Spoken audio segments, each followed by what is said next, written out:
वसुधा लौटी अपने गांव वापस। देवांश गया उसे मनाने और किया वसुधा को प्रपोज। नमस्कार दोस्तों, स्वागत है आपका हमारे चैनल टीवी पटाखा में। कहानी बड़ी इंटरेस्टिंग है, तो बस जल्दी से एक लाइक और कर दो चैनल को सब्सक्राइब। सीरियल वसुधा में वसुधा चंद्रिका देवी से इजाजत लेकर अपने गांव वापस लौट जाती है। देवांश चंद्रिका के सामने अपनी गलती मानते हुए वसुधा के गांव जाने का रीजन बताता है और चंद्रिका से उसके गांव जाकर उसको मनाकर वापस लाने की इजाजत मांगता है। चंद्रिका उसे ये कहकर इजाजत दे देती है कि अपनी गलती मानकर उसे सुधारने से इंसान और बेहतर बन जाता है। देवांश अपने भाई अविनाश को अपनी हेल्प के लिए ले जाता है। रास्ते में ड्राइविंग करते वक्त उसे हर जगह वसुधा दिखाई देती है, जिसकी वजह से उसकी गाड़ी ठुकते ठुकते बच जाती है। अविनाश उसे ड्राइविंग सीट से हटाकर खुद गाड़ी ड्राइव करता है। गांव पहुंचकर वो दोनों मजदूर शिवराज और नंदी के रूप लेकर उसके घर की मरम्मत करने के बहाने पहुंच जाते हैं।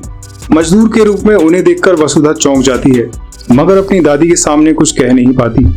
कुछ देर बाद दादी नंदी को, जो कि एक्चुअल में अविनाश है, उसको लेकर घर की मरम्मत करने का सामान लेने जाती है। अकेले मौका पाकर देवांश वसुधा के सामने अपनी गलती मान लेता है और साथ ही उसको प्रपोज भी कर देता है। वसुधा कहती है ये ठीक नहीं है, वो सिर्फ एक नौकरानी है और उसका और देवांश का कोई मेल नहीं, और साथ ही चंद्रिका देवी भी नहीं मानेगी। देवांश कहता है कि वो उन्हें मना लेगा और अगर नहीं मानी तो वो लोग सबसे अलग रह लेंगे, जिसे सुनकर वसुधा उसे तमाचा मार देती है। जिसके बाद हमें मालूम पड़ता है कि ये सिर्फ एक ड्रीम सीक्वेंस था। इसके बाद जब देवांश रियल में वसुधा को गजरा देता है, जिसे उसने गाँव आते वक्त रास्ते में लिया था, तो वसुधा उस गजरे को फेंक देती है और देवांश को मना कर देती है कि वो उसके साथ वापस नहीं जाएगी और वो अपना टाइम खराब ना करे। शो के आने वाले ट्रैक में आप देखेंगे कि देवांश वसुधा को मनाने के लिए वहीं रुकने का मन बना लेता है और घर की मरम्मत और बाकी काम में साथ निभाता है, मगर वसुधा नहीं मानती और देवांश सबके सामने कान पकड़कर उठक बैठक भी लगाता है ताकि वो मान जाए।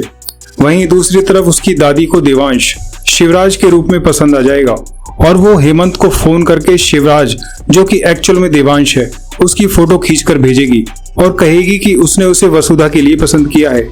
इस बात से अनजान कि शिवराज एक्चुअल में कौन है।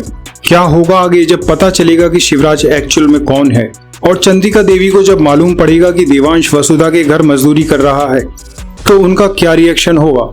जानने के लिए बने रहिए हमारे साथ और सब्सक्राइब करें हमारा चैनल टीवी पटाखा। धन्यवाद।